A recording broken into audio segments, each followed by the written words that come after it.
A reading from the Holy Gospel according to John.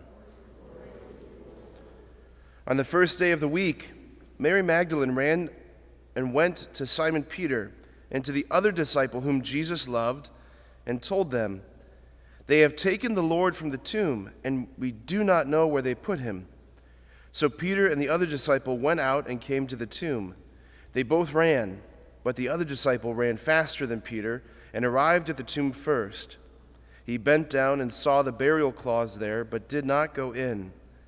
When Simon Peter arrived after him, he went into the tomb and saw the burial cloths there, and the cloth that had covered his head, not with the burial cloths, but rolled up in a separate place. Then the other disciple also went in, the one who had arrived at the tomb first, and he saw and believed. The Gospel of the Lord.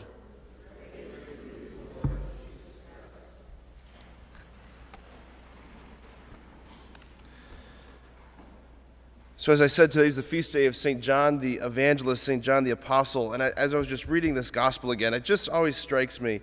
So the gospel comes from John that we just heard. And so John's recording these events. And I just think it's funny. Maybe it didn't happen this way, but I pictured John being like, so Peter and the other apostle, moi, ran to the tomb. I got there first, right? Like, he's like, I'm faster. And then he gets to the very end. He gets one more dig in there. He says, then the other disciple also went in, the one who had arrived at the tomb first.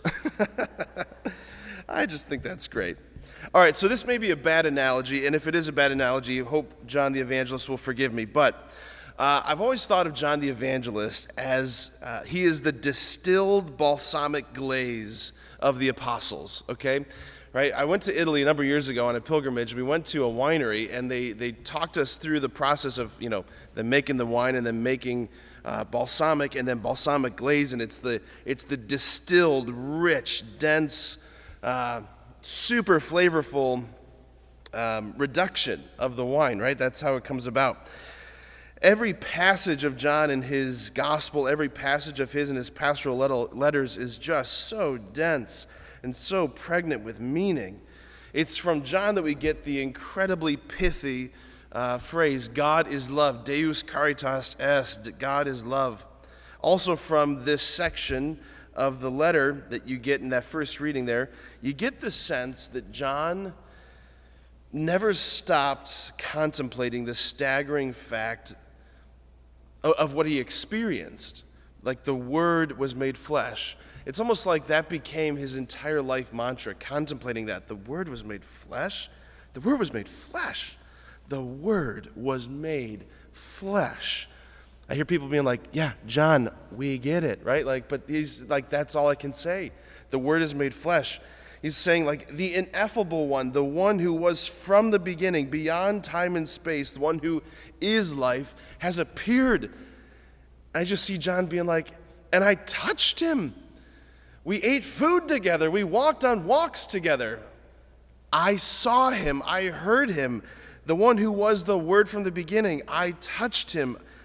I rested on his chest at the Last Supper. I heard his beating heart. I just picture John that way. While it's of course true that Jesus loved all of his apostles, there seems to be a particular love, a particular delight that he had for John. He's the only one who's referred to as the beloved disciple. I would really like that nickname if I could pick one. I don't know if I want to be the Rock or I want to be the beloved, right? I think we all do. And John, certainly for his part, he seemed to have a tenderness toward Jesus that was kind of different or above and beyond the other ones that set him apart. The fact that he was sitting next to Jesus at the Last Supper, the fact that he was the only one there at the foot of the cross witnessing those events, consoling Mary, the one to whom Jesus entrusted his mother. When we see today in the gospel, right, Peter and John running the tomb, of course, John pauses. He allows Peter, the old guy, to enter because he beat him there, right? And then they both look into the tomb.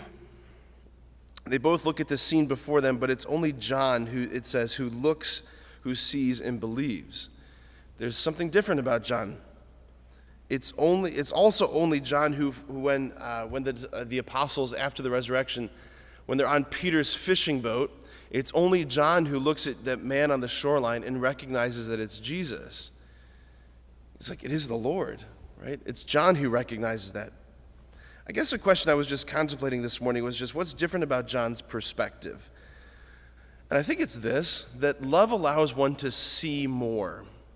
Love allows one to see more. Love transforms the way we see reality. Love allows us to recognize Jesus in places that we don't think we would recognize him, that other people don't recognize him. And so I just, quite simply, on this feast day of John the Evangelist, John the Beloved, I want to invite us to ask his intercession that all of us today on this feast day would open our hearts a little bit more to love him more, to love Jesus more, to be able to recognize him more, to see him more, because love changes the way we see. Amen.